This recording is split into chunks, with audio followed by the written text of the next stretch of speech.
Mga importanteng bagay na dapat natin pinaghahandaan. Papaano kung bigla tayong mawala sa ating pamilya? Ito ay isang importanteng bagay na hindi maiiwasan pero hindi pinagpaplanuhan. Papaano ang pamilyang maiiwan mo kung hindi ka nakaredy financially? Hindi ka nakakapag-ipon.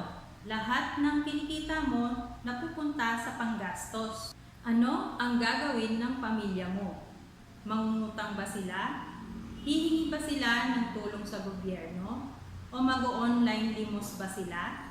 Ang solusyon, life insurance. Ito yung magsisigurado na maipagpapatuloy ng pamilya mo ang buhay na nakasanayan nila nung nabubuhay ka pa.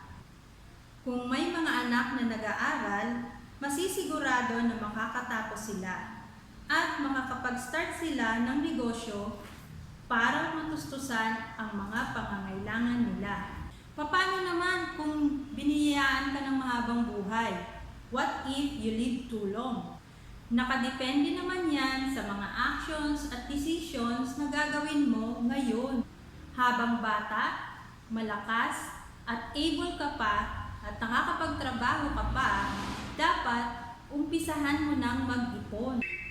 Ipon na magagamit mo sa future mo pag tumanda ka na at sa mga panahon na hindi mo na kayang magtrabaho. What if tayo naman ay magkasakit?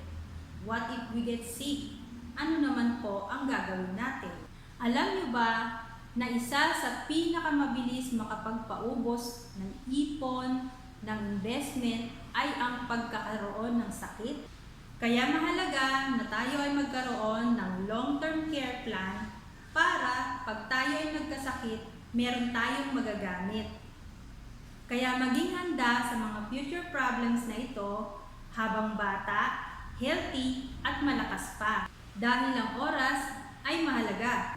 Tandaan na hindi mo hawak ang oras at hindi mo alam kung ano ang mangyayari bukas. Kaya kung ready ka ng paghandaan ang mga future problems na ito, para malaman kung ano yung mga proper step-by-step na gagawin mo, i-message mo lang ako para mag-guide kita ng tama.